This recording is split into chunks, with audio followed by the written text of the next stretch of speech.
بسم اللہ الرحمن الرحیم۔ السلام علیکم ناظرین، ایک انتہائی دلچسپ اور ایمان افروز واقعہ آپ کے گوش گزار کرنے لگا ہوں۔ بادشاہ امیر تیمور کی عادت تھی کہ وہ رات کے وقت گھوڑے پر سوار ہو کر پورے شہر کا گشت کر کے اپنی رعایا کا حال معلوم کیا کرتا تھا اور دوسرے دن ان کے متعلق فیصلے صادر کیا کرتا تھا۔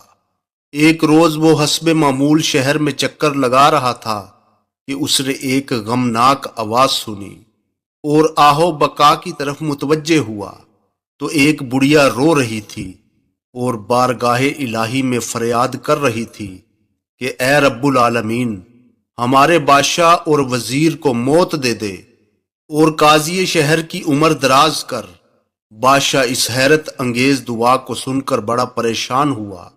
کافی دیر وہ سوچتا رہا کہ بڑھیا سے کس طرح معلوم کیا جائے کہ وہ بادشاہ اور وزیر سے کیوں اس قدر نالاں ہے کہ ان کی موت چاہتی ہے، اور قاضی سے اتنی خوش کیوں ہے جو اس کی لمبی عمر کے لیے دعا گو ہے۔ کافی دیر کے بعد اس نے بڑھیا کے دروازے پر دستک دی۔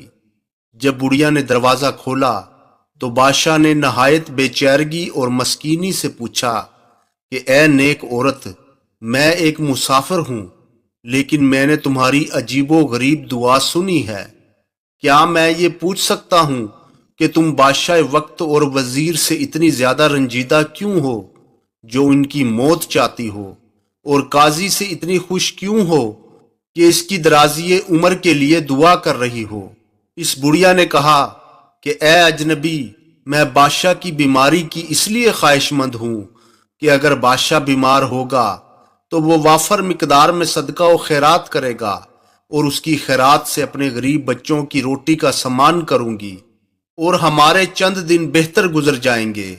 جبکہ وزیر کی موت کی اس وجہ سے خواہش مند ہوں کہ وہ نہایت نیک سیرت انسان ہے، اور میں چاہتی ہوں کہ اس کا خاتمہ نیک اعمال پر ہو جائے اور وہ رب العالمین کے دربار میں اعلیٰ مقام پائے اور نجات حاصل کرے۔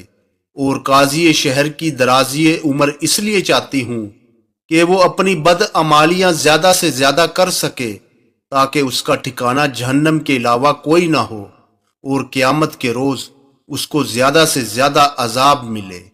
بادشاہ تیمور جو مسافر کے روپ میں تھا، اس نے آپ دیدہ ہو کر اس بڑھیا سے کہا، اے نیک عورت، میں اس وقت تو خالی ہاتھ ہوں، میرے پاس صرف ایک تسبیح ہے، تم وہ مجھ سے لے لو اور اس کو فروخت کر کے اپنے بچوں کا پیٹ بھرنے کا سامان کرو، اور اگر وقت نے مہلت دی تو میں تمہاری مدد ضرور کروں گا۔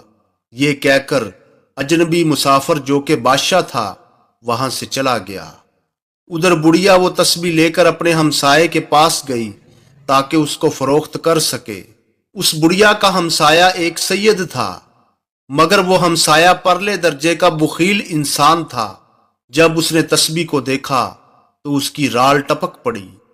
بڑھیا تسبیح کی قیمت سے ناواقف تھی، کیونکہ تسبیح یاقوت اور لال و مرجان کی تھی، اور مذکورہ سید ہمسایہ کسی طرح بڑھیا سے وہ تسبیح ہتھیانا چاہتا تھا۔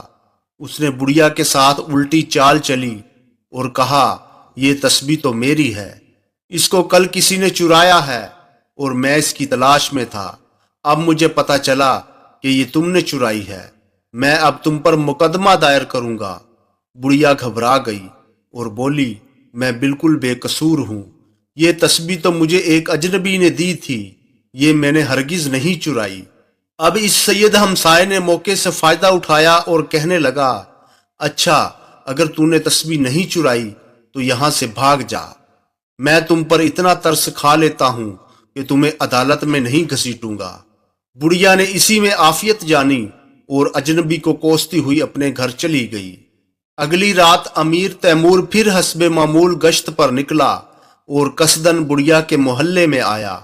اس نے بڑھیا کے گھر سے پھر وہی دعا سنی جس میں بادشاہ کی بیماری، وزیر کی موت اور قاضی وقت کی درازی عمر کا ذکر تھا۔ بادشاہ نے بڑھیا کے گھر کا دروازہ کھٹکھٹایا۔ بڑھیا اس کو دیکھتے ہی اس پر برس پڑی اور اس کے منہ میں جو آیا کہتی چلی گئی۔ جب اس کا غصہ کچھ کم ہوا تو بادشاہ نے اس سے اصل واقعہ سنانے کو کہا۔ بڑھیا نے بلا کم و کاست اپنے سید پڑوسی والا سارا قصہ سنا دیا۔ بادشاہ کو بہت غصہ آیا۔ اس نے بڑھیا کو بتایا کہ میں اجنبی نہیں بلکہ بادشاہ وقت ہوں، اور میں نے تمہاری ضرورت پوری کرنے کی غرض سے اپنی قیمتی تسبیح تمہیں دی تاکہ تم اپنے بچوں کا پیٹ بھرنے کا سامان مہیا کر سکو، مگر تمہارے ساتھ تمہارے بخیل پڑوسی نے بڑی زیادتی کی ہے، اس کی سزا اس کو ضرور ملے گی۔ اگلے روز بادشاہ نے بڑھیا اور اس کے بخیل سید پڑوسی کو اپنے دربار میں طلب کیا۔ دربار میں تمام وزراء، امراء اور دیگر مصائب تشریف فرما تھے۔ بادشاہ نے بڑھیا کو حکم دیا کہ ساری روداد سناؤ۔ بڑھیا نے شروع سے آخر تک ساری روداد دربار میں بیان کر دی۔ بڑھیا کی روداد سننے کے بعد بادشاہ نے یہ فیصلہ کیا کہ بڑھیا کو خاطر خواہ انعام دیا جائے، جس سے وہ بار زندگی آسانی سے اٹھا سکے اور اپنے بچوں کی کفالت بہتر طریقے سے کر سکے، اور اس کے بخیل سید ہمسائے کو سزائے موت دے دی جائے۔ بادشاہ نے اسی پر بس نہ کی بلکہ اس علاقے میں جتنے سادات گھرانے تھے ان کو بھی نیست و نابود کرنے کا فرمان جاری کر دیا گیا۔ اس طرح بہت سے سید گھرانے لقمہ اجل بن گئے۔ انہی سید گھرانوں میں ایک شخص سید امیر علی ہمدانی بھی تھے۔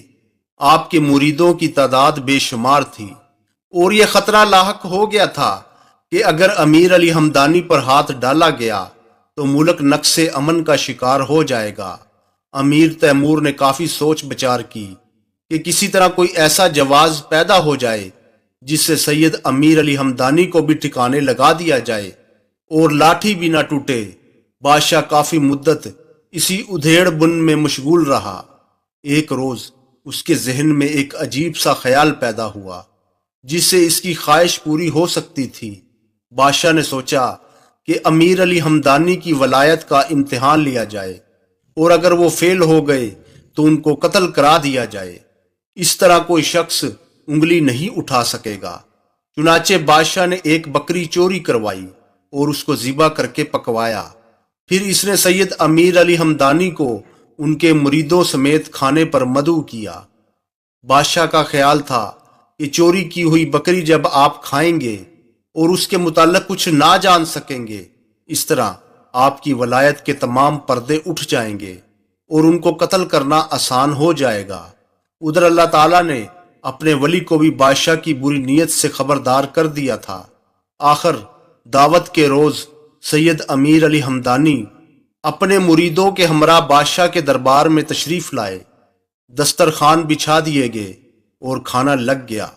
ابھی کسی نے لقمہ بھی نہ توڑا تھا کہ ایک بڑھیا روتی پیٹتی آئی اور بادشاہ سے فریاد کی کہ میں نے ایک بکری سید امیر علی ہمدانی کو تحفے کے طور پر دینے کے لیے پال رکھی تھی، اس کو کوئی چور چرا کر لے گیا ہے، لہٰذا اب میں کیا کروں اور کہاں سے بکری لاؤں؟ میں تو سید امیر علی کے آگے بڑی شرمندہ ہوں۔ یہ سن کر حضرت صاحب نے بڑھیا سے کہا، تم اپنی بکری مجھے دے دو۔ تم زبان سے بکری مجھے دے دو گی تو بکری مجھ تک پہنچ جائے گی۔ تو بڑھیا نے کہا کہ حضرت وہ بکری آپ کے لیے تھی، اس لیے میں نے آپ کو دے دی۔ حضرت نے فرمایا، میں نے وہ بکری قبول کی۔ اس کے بعد آپ نے کھانا تناول کرنا شروع کیا۔ بادشاہ اس عجیب و غریب صورتحال سے بڑا پریشان ہوا اور نادم ہو کر آپ سے معافی کا طلبگار ہوا۔ آپ رحمت اللہ علیہ نے اسے زیادتی کرنے پر معاف کر دیا۔ بعد ازاں وہ آپ کی روحانیت سے متاثر ہو کر آپ کے ماننے والوں میں شامل ہو گیا۔ تو محترم ناظرین کرام، یقیناً آپ کو یہ ویڈیو پسند آئی ہوگی، لہٰذا ویڈیو کو لائک کر دیں، چینل کو سبسکرائب کر دیں اور بیل آئیکن کو دبا دیں۔ جزاک اللہ۔